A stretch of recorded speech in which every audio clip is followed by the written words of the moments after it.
Ça ressemble plus à de l'huile qu'à de l'essence, mais ça va poser problème parce que s'il y a une prise d'air à cet endroit-là, le moteur ne va pas tourner correctement. Ah oui, la vache, ça fuit, ça fuit, ça fuit. Bonjour et bienvenue chez Rio Motoculture. Aujourd'hui, on s'attaque à la remise en route de ce motoculteur, ou plutôt microbineuse, mécabèche comme on l'appelle chez Stope, c'est-à-dire une petite machine pour retourner la terre. On est équipé ici d'un moteur Kawasaki FJ100, donc un super moteur. Donc on va essayer de remettre ça en route puisque ça fait des années et des années que ça n'a pas fonctionné. Donc on va faire ça en étapes assez simples, assez rapides. Première chose, vérification du niveau d'huile, donc ça c'est bon. Deuxième chose, un peu de start pilote par carburateur, comme ça on va voir si ça démarre. Si ça démarre, eh bien on est sur la bonne voie. On nettoie le carburateur correctement à la fontaine, aux ultrasons. Et normalement, ça fonctionnera nickel. Les choses que l'on aura à faire, éventuellement une bougie neuve pour être tranquille et la vidange du réservoir pour remettre évidemment une essence propre à l'intérieur. Une fois le moteur mis en route, on vérifiera que le fonctionnement de l'avancement est correct. On aura peut-être ici un petit bout de pare-choc à changer, d'extension d'aile plutôt, mais ça c'est du détail. Le plus important évidemment, c'est le moteur. Et normalement avec un Kawasaki, c'est comme un Honda dans ces générations-là.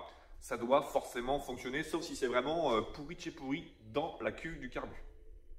Donc vous l'avez compris, première étape, start pilote à l'intérieur. On enlève la vis du filtre à air, on enlève le cache du filtre à air et on va essayer de démarrer ça.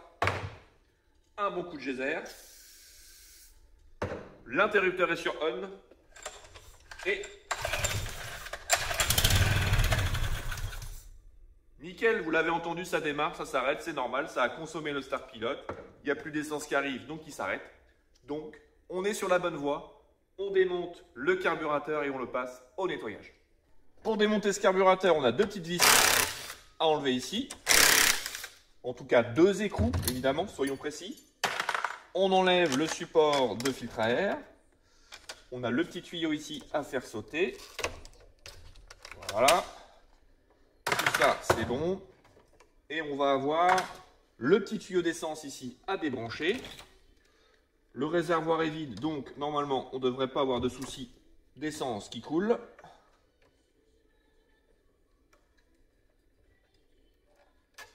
Voilà, ça c'est enlevé. Et maintenant j'enlève mon carbu.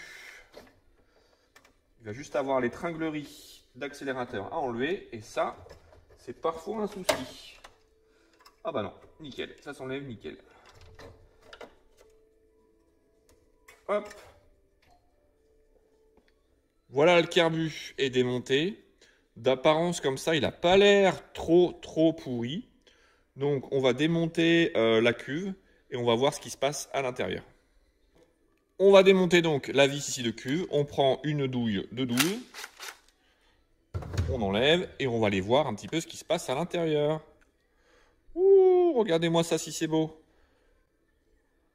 Ça ressemble plus à de l'huile qu'à de l'essence, mais c'est pas si sale que ça. Donc ça, c'est plutôt un bon point. Il y a de grandes chances qu'on arrive à récupérer ça assez facilement avec un bon nettoyage. Fontaine, ultrason. Première étape, la fontaine de nettoyage haute pression. Je pose ça à l'intérieur et on est parti pour un petit nettoyage de fond. Maintenant, c'est super désagréable au niveau du son, mais la machine à l'ultrason est en route. On va laisser ça mijoter un quart d'heure, 20 minutes et on va récupérer ensuite notre carburateur tout propre.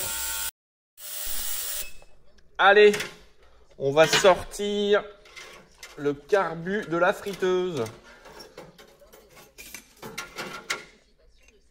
Ah la vache. Voilà la bête. Ça brille. On va passer ça à l'eau claire, un petit coup de soufflette et ça sera prêt à remonter. Maintenant que mon carburateur est propre et qu'il est remonté, il y a juste eu à remettre le pointeau, le flotteur, c'est vraiment tout simple. Il n'y a rien de spécial à l'intérieur.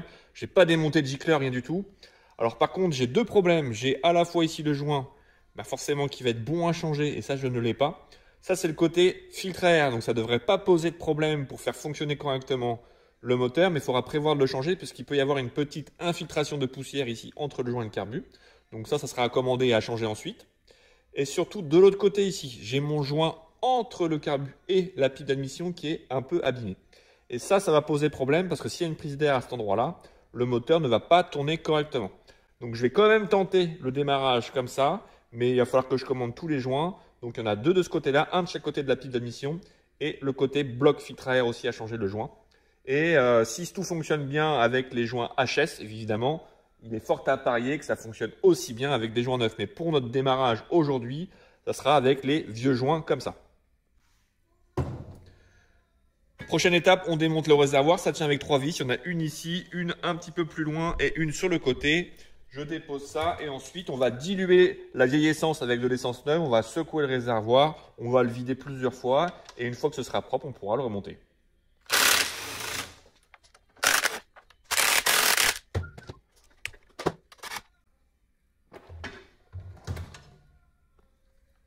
Et voilà le réservoir. Donc première étape, fontaine de nettoyage comme le carbu pour enlever toute la poussière qu'il y a dessus. Et ensuite, on va secouer ça avec de l'essence propre plusieurs fois et je le remonte par la suite. Voilà le réservoir, il est tout propre. Alors l'avantage de cette version, c'est que c'est une version plastique. Donc pas de risque de corrosion, c'est indestructible, sauf si évidemment le plastique se dessertit ici ou qu'il y a un trou qui se forme. Mais en tout cas, ici, on est bon, c'est propre à l'intérieur. J'ai plus qu'à remonter ça sur le châssis. Et il me restera le robinet à nettoyer et on sera paré à remonter le carbu.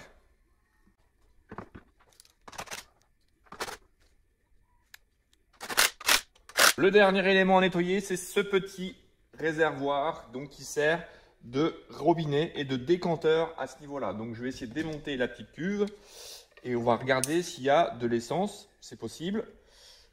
Et surtout dans quel état est cette essence.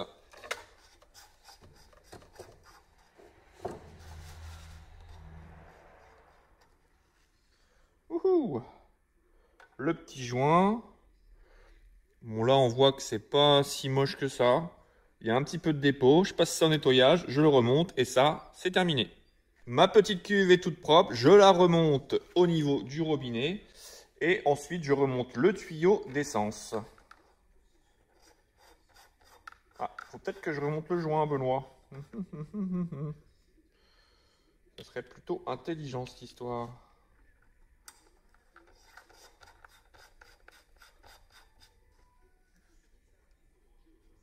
Voilà. Là par contre, le petit collier, il est parti où? Il est là.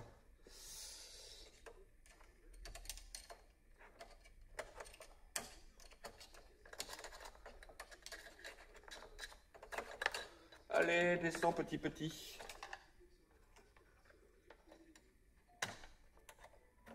Voilà. Hop, robinet raccordé.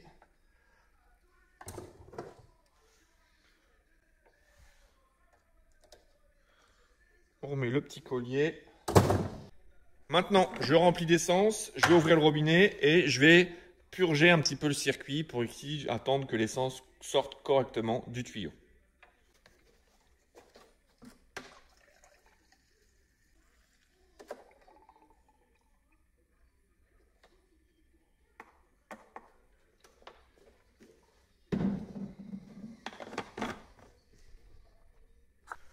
Ouverture du robinet. Et maintenant, on n'a plus qu'à attendre l'essence. Oula, ça arrive assez vite. Nickel, ça coule franchement. Je ferme le robinet. On est bon, je remonte mon carburateur. Comme je vous l'avais dit, ici on voit la pipe d'admission, le bout de joint qui est resté collé. De l'autre côté aussi, c'est un peu cassé. Donc ça, c'est pas extraordinaire. Il faut qu'on mette des joints neufs absolument, mais je ne les ai pas. Donc pour tenter mon démarrage, je vais le remonter comme ça. Et si ça ne fonctionne pas nickel, je sais qu'il y a une potentielle hypothèse qui est fuite d'air au niveau de la pipe d'admission.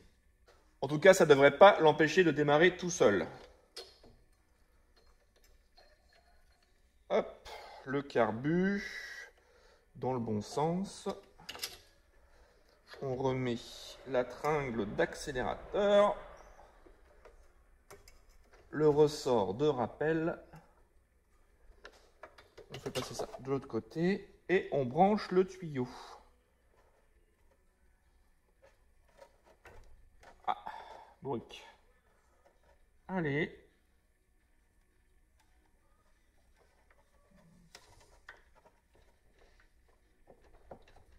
Le petit collier qui doit traîner par là.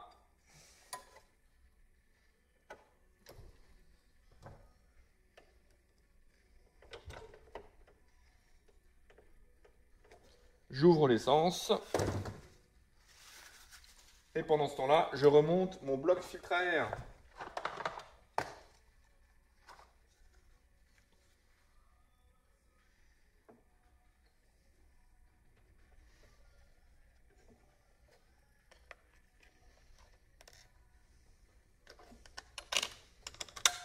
Oula! Ah, un gros problème. Ça fuit comme un panier. Qu'est-ce qui se passe? Ouh là là. Qu'est-ce que c'est que cette merde? Oh, qu'est-ce que c'est que cette merde?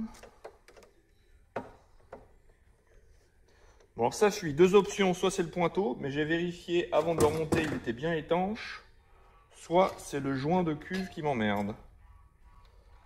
Ah oui, la vache, ça fuit, ça fuit, ça fuit. Merde. Qu'est-ce que c'est que ce bordel? Qu'est-ce que c'est que ce bordel? Je vais tenter de remonter mon tuyau. Et essayer de voir où ça fuit.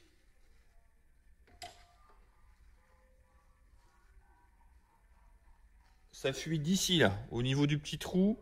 Ça, normalement, c'est le trop plein. Donc, ça veut dire que mon pointeau, il ne serait pas en forme.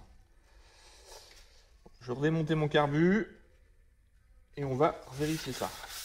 Bon, j'ai trouvé le problème. C'est moi qui ai fait une connerie, puisqu'en fait, j'ai mis le tuyau d'essence ici, ce qui correspond au tuyau de retour de trop plein, alors qu'il faut que je le branche ici. Donc évidemment, ça ne peut pas fonctionner si je le mets au bon endroit, c'est-à-dire ici. D'ailleurs, le tuyau, il va plus facilement sur la sortie. Et que j'ouvre mon essence, normalement, ça ne devrait plus fuir. Il faut vraiment être bête pour faire ce genre d'erreur. Il faut vraiment être bête. Ouh. Vivement les vacances, vivement les vacances, vivement les vacances. Alors ça, je rebranche. Évidemment, là, ça ne fuit plus. Hein. C'est tellement mieux quand c'est bien monté. Il m'a fait peur, il m'a fait peur, il m'a fait peur, il m'a fait peur. Hop, je rebranche ça. Ensuite, mes deux petits écrous. La petite plaque qui vient devant. On resserre ça gentiment. Et là, ça ne fuit plus. Et là, c'est top. Et là... Là, on est pas mal.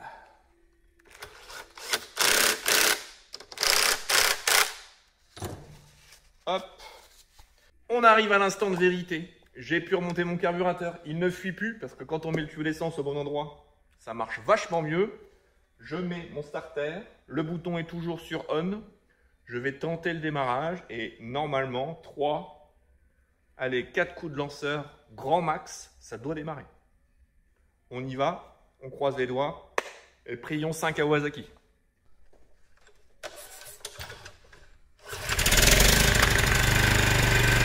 Un coup de lanceur, quoi. Un coup.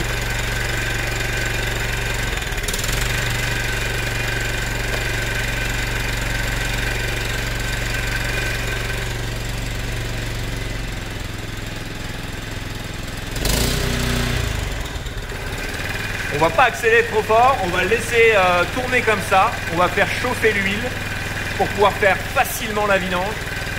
La bougie, on va peut-être la changer vraiment par conscience. 5 €, c'est pas ce qui va coûter cher pour le client.